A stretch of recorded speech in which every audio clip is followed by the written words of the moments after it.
ఇంకా పోలీస్ స్టేషన్లో పాట ఫైట్ అంట వరుస పాన్ ఇండియా సినిమాలతో బిజీగా తీసుకుపోతున్నారు ప్రభాస్. ఆయన హీరోగా నటిస్తున్న తాజా చిత్రం స్పిరిట్ ఒకటి.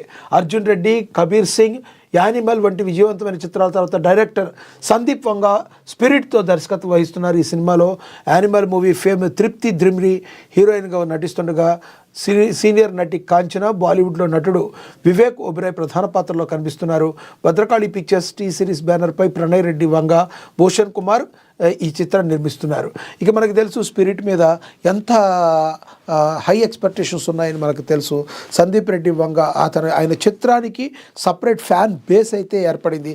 చేసిన చిత్రాలు చాలా తక్కువే. యానిమల్ కావచ్చు, అర్జున్ రెడ్డి కావచ్చు, వారి పలు చిత్రాలను తీసిన బాలీవుడ్లో కూడా అర్జున్ రెడ్డిని రీమేక్ చేశారు కబీర్ సింగ్. అవి చేసినా కూడా మరి అతి తక్కువ చిత్రాలకి ఎక్కువ పేరు ప్రఖ్యాతులు సంపాదించుకున్న అతి కొద్ది మంది డైరెక్టర్లో సందీప్ రెడ్డి వంగ ఒకళ్ళు. మరి స్పిరిట్ మూవీ మీద ప్రభాస్ ఫ్యాన్సే కాకుండా టోటల్ టాలీవుడ్ నుంచే కాకుండా బాలీవుడ్ వరకు కూడా మరి ప్రభాస్ క్రేజ్ ఏంటో మనందరికీ తెలుసు. మరి ఈ సినిమా మీద హై ఎక్స్పెక్టేషన్స్ ఉన్నాయి. మరి పాట ఫైట్ ఓ పోలీస్ స్టేషన్లో చిత్రీకరణ జరుగుతున్నట్టుగా మరి దీనిలో ప్రచురించడం జరిగింది.